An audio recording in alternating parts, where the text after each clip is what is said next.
Hey, my name's Jake. I'm 26, a white guy from a small town in rural Oregon, and I've been working as a loader at a big grocery warehouse for the past couple of years. It's not glamorous, lifting boxes, stacking shelves, dealing with the endless beep of forklifts, but it pays the bills and keeps me moving. Most nights after my shift ends around midnight, I drag myself back to my tiny rented room on the edge of town.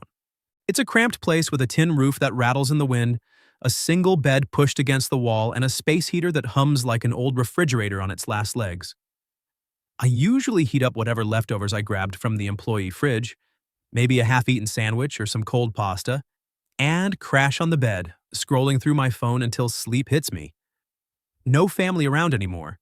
My mom passed when I was 19, and I dropped out of community college to cover the debts she left behind. Life's simple, predictable, and mostly quiet. That's how I like it. That particular night was no different at first. It was early winter, the kind of cold that seeps into your bones and makes everything feel heavier. I'd gotten home around 1 a.m., stripped off my work boots that were caked in warehouse dust, and microwaved a bowl of instant noodles. The room smelled like cheap broth and damp wood from the leaky window. I was halfway through eating when I flopped onto the bed, the springs creaking under my weight. The heater kicked on with its familiar rattle, and I stared at the ceiling, letting the exhaustion wash over me. My phone was charging on the nightstand, and I figured I'd check a few messages before passing out. Maybe from my buddy at work about tomorrow's shift or some spam about car insurance. Then, out of nowhere, it rang. The screen lit up with an unknown number, no name, just a string of digits starting with a local area code. It was almost 2 a.m. Who the hell calls at this hour? My first thought was telemarketer or wrong number, but something made me hesitate. Maybe it was the cold outside or the way the heater's hum suddenly felt too loud in the silence. I let it ring twice more before swiping to answer, holding the phone to my ear without saying a word. There was a pause on the other end, like the caller was surprised I'd picked up. Then a woman's voice came through, hoarse and tired, like she'd been crying or hadn't slept in days. I know I dialed the wrong number, she said, her words stumbling a bit. But please, don't hang up, just stay on the line with me tonight. I need someone there. I froze, the spoon halfway to my mouth. The noodles went cold in my hand as I sat up straighter, my back against the headboard. Who was this? Some prank? A scam? But her voice didn't sound fake. It was raw, vulnerable, like she was holding back a flood. I'd never had a call like this. Hell, I barely got calls at all except from work or the occasional wrong delivery guy. Part of me wanted to mutter, "Sorry, wrong number," and end it. But something stopped me. Maybe it was the way she said, "Please," or the quiet desperation that hung in the air between us. I cleared my throat, my voice coming out rough from the long day. Okay, I won't hang up, but I don't know what to say." She let out a small, shaky breath, almost like a sigh of relief. "You don't have to say anything, just be there. I don't want to be alone right now." There was another pause, and I could hear faint background noise on her end. Maybe a clock ticking or the distant hum of traffic. No names, no introductions. Just two strangers connected by a misdialed number in the dead of night. I set the bowl aside, suddenly not hungry anymore. The room felt smaller, the heater's rattle more intrusive. What was her story? Was she in trouble? Hurt? I didn't ask. Something told me she didn't want questions. Instead, I just listened. She didn't talk much at first. There were long stretches of silence where all I heard was her breathing, steady but uneven, like she was trying to calm herself. Every now and then, she'd murmur something small, like, "It's so quiet here," or, "I didn't think anyone would answer." Her voice had a warmth to it, even through the exhaustion, mature, like someone who'd seen a lot of life but hadn't let it break her completely. As the minutes ticked by, I found myself relaxing into it. I leaned back, staring out the foggy window at the dark street below. The cold pressed against the glass, but inside, with her on the line, it felt a little less empty. I didn't know why I stayed. Maybe because I'd been there before, those nights when the weight of everything felt too heavy, and there was no one to call. "I'm still here," I said softly after a while, just to fill the void. She whispered back, "Thank you." No more words needed. We must have stayed like that for over an hour. No deep confessions, no life stories, just the simple act of not hanging up. It was weird, intimate in a way I'd never experienced. Like we were sharing a secret without saying it out loud. Eventually, her breathing evened out, and I thought maybe she'd fallen asleep. You okay? I asked quietly.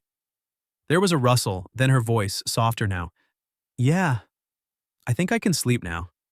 Good night. Stranger? The line went dead.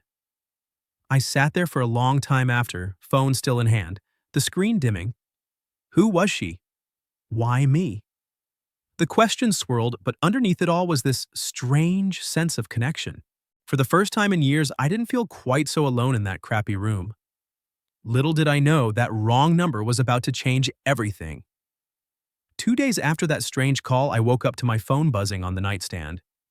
The room was still dim with early morning light filtering through the thin curtains, and the heater had clicked off sometime in the night, leaving the air chilly. I'd slept fitfully, replaying the woman's voice in my head. The way she'd sounded so broken, yet relieved, just to have someone listening. I hadn't saved the number or anything. It felt like a one-off, a weird glitch in an otherwise routine night.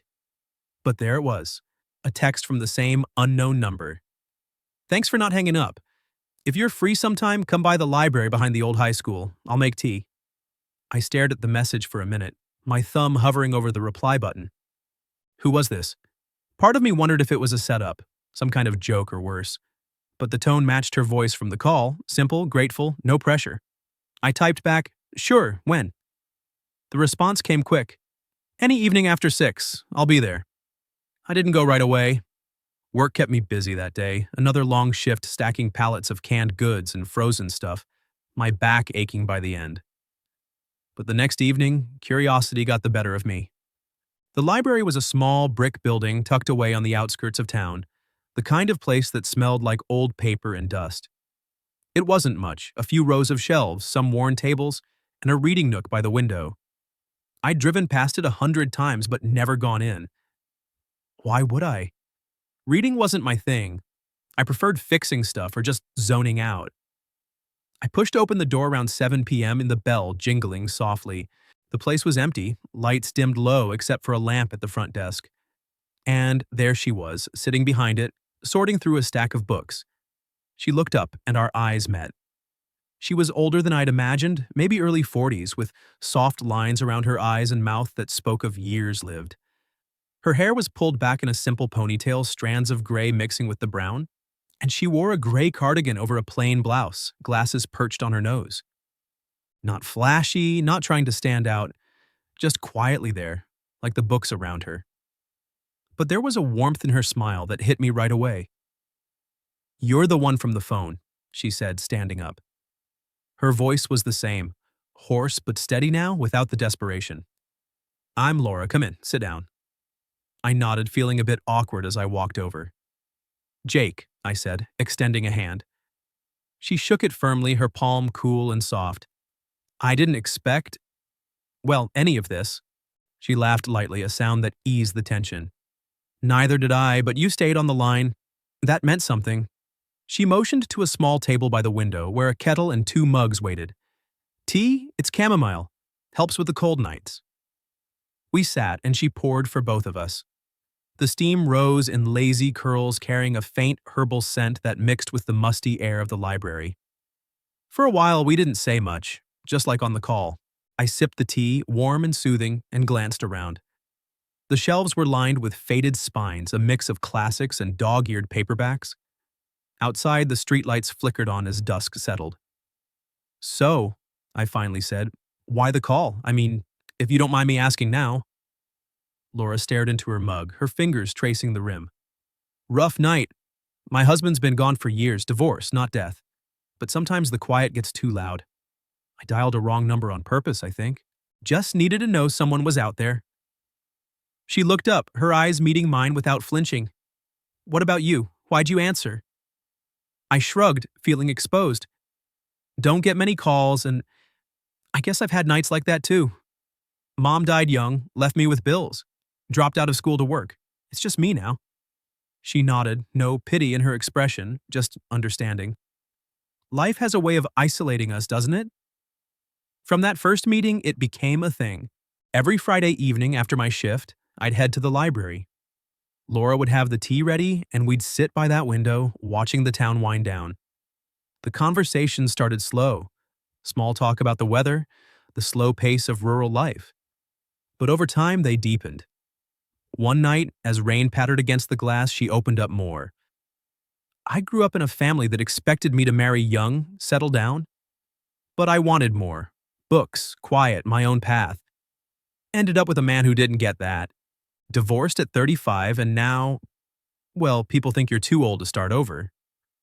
I listened, the tea cooling in my hands. That's bullshit, I said bluntly. Age doesn't mean you stop living. She smiled faintly. Easy to say, but try dating in a town like this. Too old, they whisper, like I've expired. I felt a pang then, something protective maybe.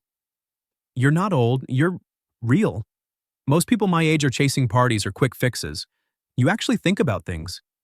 Another evening, I shared more about my mom, how cancer took her fast, leaving me with hospital bills and a half-empty house I had to sell. I quit college to pay it off. Now it's just loading trucks, day in, day out. Laura reached across the table, not touching, but close. That's strength, Jake. Not everyone sees it, but I do. Those Fridays became my anchor. The library felt like a safe space, away from the warehouse grind. Laura was always there, in her gray cardigan and glasses, overlooked by the town but seen by me. One night, as we finished our tea, she said quietly, I used to think my life was full of empty chairs, places where people should be but aren't. I looked at her, the words coming easy. Well, someone like you shouldn't have to drink tea alone. She met my eyes, and for the first time, there was something more. A spark. Unspoken but real. The rain outside had stopped, leaving the world glistening under the streetlights. I didn't know it then, but those quiet evenings were building towards something neither of us could ignore. One Friday evening, the sky opened up without warning. I'd just finished my shift at the warehouse, my muscles sore from hauling crates all day, and headed straight to the library like always. The rain came down in sheets, turning the streets into slick mirrors under the sodium lights. I pulled my jacket tighter, cursing myself for not checking the forecast. When I got there, Laura was waiting at the door, locking up a bit early. She had her bag slung over her shoulder but no umbrella or coat, just that gray cardigan that seemed to be her uniform. Jake, she said, smiling through the downpour. I was about to head home. Walk with me? I nodded and we stepped out together. The rain hammered the pavement, soaking us in seconds. Laura laughed at first, a light sound that cut through the noise, but as we hurried down the block, it was clear she was getting drenched. Without thinking, I shrugged off my jacket and held it over her head like a makeshift shield. Here, I said, my arm brushing hers as we huddled closer. Better than nothing. She looked up at me, her glasses fogging slightly, and murmured, Thanks. We kept moving, our steps syncing up as we dodged puddles.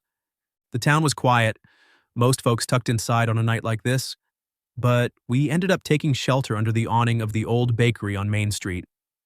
The place was closed, but the warm yellow light from inside spilled out, casting a glow on the wet sidewalk. We stood there, breathing heavy, water dripping from our clothes. Our hands brushed accidentally as we adjusted the jacket, and neither of us pulled away.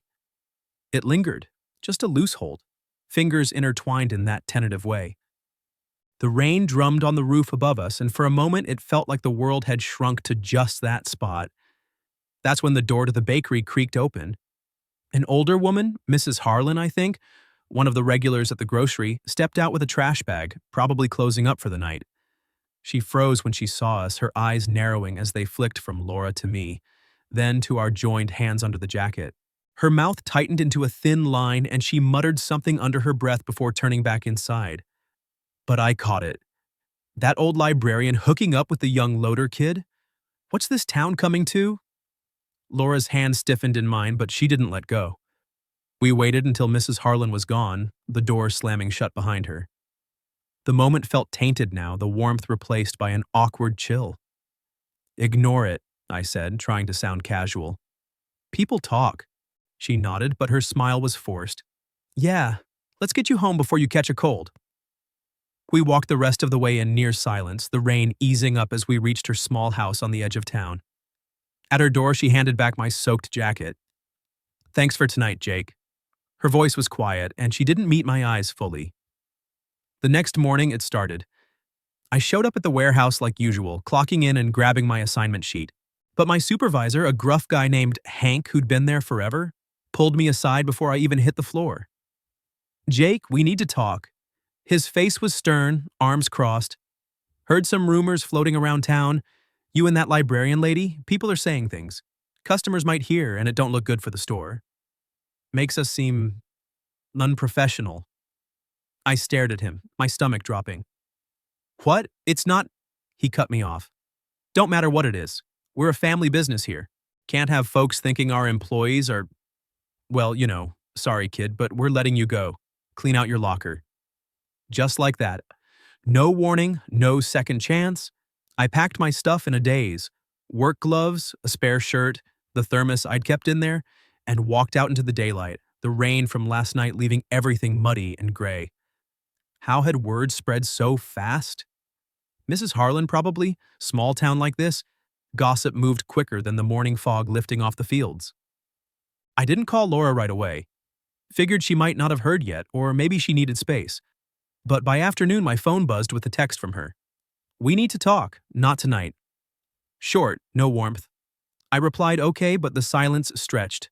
That week dragged. Me job hunting at the few places in town that might hire a guy like me, applications going nowhere. Whispers followed me at the gas station, the diner. That's the one messing with the old librarian. Old? Laura wasn't old. She was alive in ways most people my age weren't. Friday came and I couldn't stay away. The library loomed dark as I approached, no lights in the windows. My heart sank. Had she closed early? Avoided me? But the door handle turned. Unlocked. I stepped inside, the familiar smell of books wrapping around me like a blanket. Laura? I called softly. She was there, standing in the shadows between the shelves.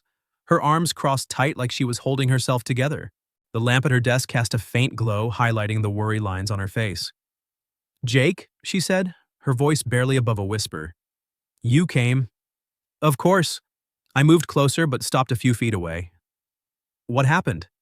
The text. She sighed, leaning against a bookshelf. The library board called me in. Said there are complaints, parents worried about inappropriate influences in a place for kids. They're cutting my hours, saying I need to maintain a proper image. It's because of us. The rumors.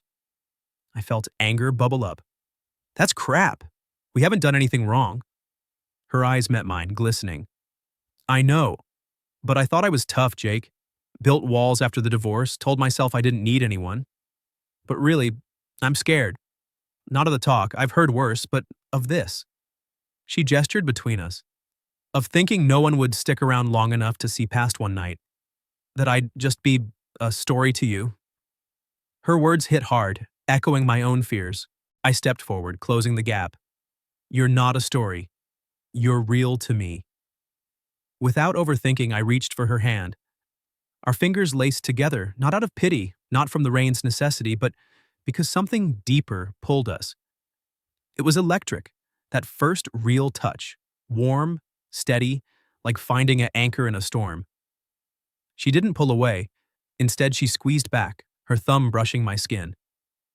In that dim library surrounded by silent stories, ours finally began to unfold. After that night in the library, everything shifted, but not in the way I'd hoped. The touch of Laura's hand lingered in my mind like a promise, warm and real amid the shadows. We didn't rush into anything. There were no dramatic declarations or stolen kisses right away. Instead, we eased into it with quiet understanding. The next Friday, I showed up again, and she had the tea ready. We talked longer, our conversations dipping into the fears we'd both carried for years. But outside those walls, the town was already stirring. It started small. Whispers at the diner where I grabbed coffee on my way to job interviews, folks glancing my way, muttering about that young warehouse kid chasing after the old librarian. Old? The word grated on me every time. Laura wasn't old, she was steady, wise, the kind of person who'd built a life from scraps. But in a place like this where everyone knew everyone's business, our rainy night under the awning had sparked a fire. Mrs. Harlan must have spread it fast. By Monday, the gossip had snowballed. I felt it first at the hardware store where I'd applied for a part-time gig stocking shelves. The manager, a guy I'd seen around town for years, shook his head when I walked in for the interview. Look, Jake, you're a hard worker. I know that from your old boss. But we've heard things. Customers talk. Can't have drama spilling into the store. Sorry, but we're going with someone else. He didn't elaborate, but he didn't need to. The things were me and Laura. I left with my resume crumpled in my fist, anger boiling under the surface. How was this fair? We hadn't hurt anyone. But in rural Oregon, where traditions ran deep and change came slow, anything outside the norm was fair game for judgment. Laura got hit next. She texted me midweek. Board meeting today, not good. When we met that evening, not at the library, but at a quiet bench in the park to avoid eyes, she looked worn down, her cardigan pulled tight like armor. They're cutting my hours, she said, her voice steady but edged with frustration. Said the library's a place for community values, and rumors are distracting from that. Parents complaining about inappropriate role models for the kids. She stared at the ground, kicking a pebble. It's not just about us, it's the night reading room. They're talking about shutting it down, too risky now, whatever that means. I clenched my jaw. The night room was her pride, the space where locals could come after hours, read in peace, escape whatever weighed them down. It was where we'd started, really. This is bullshit, I repeated, echoing my earlier thoughts. We didn't ask for this. She nodded, her hand finding mine briefly under the fading light. No, but we knew it could happen. Small town, big mouths. Her eyes met mine, searching. You regret it? Never, I said without hesitation. But inside, doubt crept in. I'd lost my job, and now applications were drying up. Places I'd applied to suddenly filled the position. The stares at the gas station, the awkward silences when old acquaintances passed me on the street, it all piled on. And for Laura, it was worse. She'd poured her life into that library, a sanctuary after her divorce. The whispers called her desperate, me opportunistic. That poor kid's just after an easy ride, or she's too old to be playing games like that. It stung, turning our quiet connection into something twisted in their eyes. The storm peaked at the community meeting a couple weeks later. The town hall was packed. Folks there to discuss the library's budget, but everyone knew the real agenda, the night room and the scandal tied to it. Laura sat near the front, her posture straight but tense. I slipped in the back, heart pounding.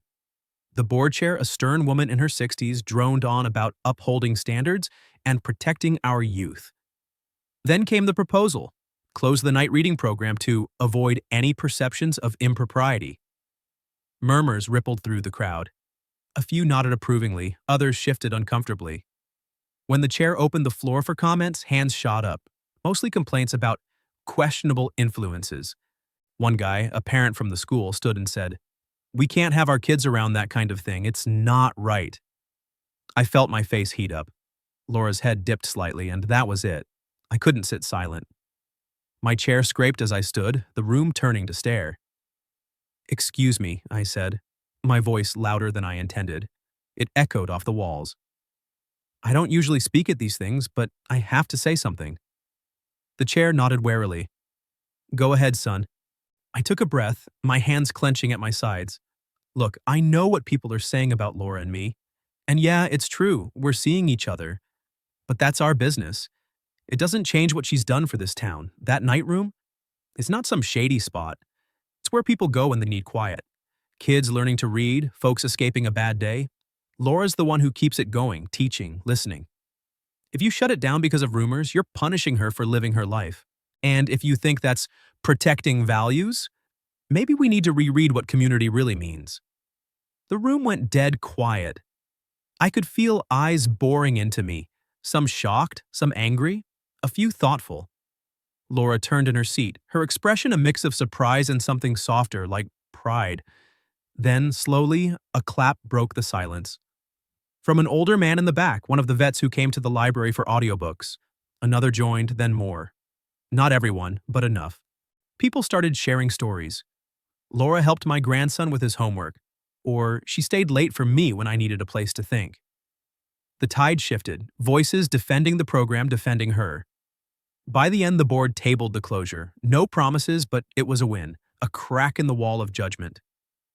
As the meeting wrapped, Laura caught my eye across the room. We didn't speak until later, but in that moment, I knew we'd face whatever came next together. A year had passed since that tense community meeting in the town hall, and looking back, it felt like a lifetime crammed into 12 months.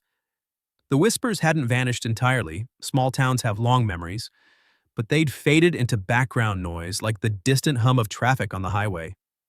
The board didn't shut down the night reading room. Instead, they expanded it, renaming it the Golden Lamp Room, a place where no one is left behind. It was Laura's idea, born from those empty chair conversations we'd had over tea. Now it stayed open later, drawing in more folks, tired parents, lonely elders, even kids sneaking in for a quiet story. Laura was back to full hours, her role solidified not just as librarian, but as a quiet pillar of the community. People still glanced her way sometimes, but now it was with respect, not suspicion. As for me, I landed on my feet eventually. After a string of rejections, I took a job as a maintenance tech at the community center, fixing leaky faucets, patching walls, keeping the lights on. It wasn't glamorous, but it suited me. Hands-on work with a steady paycheck, no more heavy lifting at the warehouse. The center was just down the road from the library, so I'd swing by on breaks, sometimes helping Laura rearrange shelves or tighten a loose doorknob. We'd share a quick smile, a brush of hands, small things that meant everything. We didn't broadcast our relationship. No big announcements, no rings or ceremonies. The town knew enough from the rumors, and we'd earned our peace by standing firm. But about 6 months in, we took a step that felt right, renting a small house on the outskirts, nestled against a stand of pine trees. It was nothing fancy, a one-story cottage with a creaky porch, a kitchen that smelled like fresh wood, and windows that let the morning sun spill in like liquid gold. We'd found it online, a fixer-upper that needed love, much like us. Mornings there became my favorite ritual, waking to the sound of birds in the pines, the coffee pot gurgling as Laura moved around the kitchen in her robe. She'd hand me a mug, black and strong, and we'd sit at the table watching the light dance on the floor. No rush, no words needed sometimes, just being. Friday stayed sacred. We'd close out the week at the library, her flipping the sign to closed while I waited in the reading nook. Then home, where she'd brew chamomile tea in those same mugs from our first meeting. We'd pull up 2 chairs by the window, never empty now, and crack open a book. Sometimes she'd read aloud, her voice steady and soothing, stories of far-off places or quiet lives much like ours. Other times we'd talk about the day, the town, the future we weren't in a hurry to define. "Do we need a label?" she'd asked once, her head on my shoulder as the sun set behind the trees. "Husband? Wife? Does it matter?" I shook my head. "Nah, we're just us, that's enough." And it was. No wedding bells, no pressure to call it anything official. We'd built something real from that wrong number call, something that didn't need the town's stamp of approval. The pine-scented air, the shared silences, the way her hand fit in mine, it all felt like home. Even the tough days when old doubts crept in or a stray comment from a neighbor stung, we'd face together. Like the time a former coworker cornered me at the gas station. "You really with that older lady? Must be nice." I just smiled. "Yeah, it is." Laura had changed too, less guarded, more open. She'd started a book club at the library, drawing in folks who'd once whispered behind her back. And me? I felt steadier, like I'd found purpose beyond the daily grind. We adopted a stray cat from the shelter, a scruffy tabby we named Whisper after that first call. Evenings often ended with him curled between us on the couch, purring as we flipped pages. One crisp autumn morning, a year to the day from our first real touch, we sat in the kitchen with tea steaming between us. Sunlight filtered through the pines, casting long shadows on the table. Laura looked at me over her glasses, her eyes soft. "You know, I used to think my life was over. Divorce, the quiet, feeling too old for second chances. But that night I called. It wasn't a mistake." I reached for her hand. "Glad you dialed wrong." She squeezed back. "Me too." We didn't need more words. The house, the tea, the 2 chairs always filled now, said it all. Life wasn't perfect. Bills still came, Winter stayed cold and the town occasionally murmured. But we'd carved out our space, proving that love doesn't follow rules. It just finds you even at 2 a.m.